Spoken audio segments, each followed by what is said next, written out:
कोपरगाव शहर हद्दीतील रामवाडी परिसरात काल 1 मार्च रोजी रात्री घडलेल्या खून प्रकरणाने परिसरात खळबळ उडाली.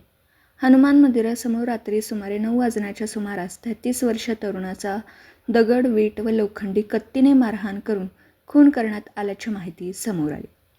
या घटनेत मृत्यू झालेल्या तरुणाचं नाव नवनाथ माधव कानफाटे असं आहे. या प्रकरणी मयताचा भाऊ समाधान माधव कानफाटे यांनी दिलेल्या फिर्यादीवरून गुन्हा दाखल करण्यात आला. फिर्यादीत नमूद केल्याप्रमाणे मयत नवनाथ यांचा आरोपीच्या बहिणीसोबत प्रेमसंबंध होते. याच कारणावरून आरोपींकडून त्याला यापूर्वीही धमकावण्यात आलं होतं असा आरोप करण्यात आला. दरम्यान काल रात्री सुमारे 9 वाजण्याच्या सुमारास नवनाथ याला फोन करून हनुमान मंदिरासमोर बोलवण्यात आलं.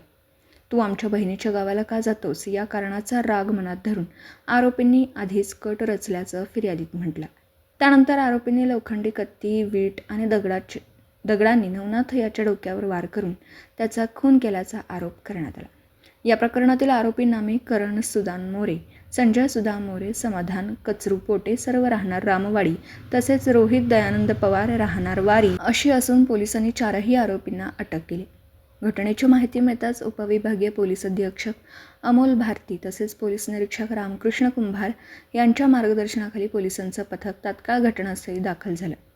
घटनास्थळाची पाहणी करण्यात आली असून अधिक तपासासाठी फॉरेन्सिक पथकालाही बोलवण्यात आलं.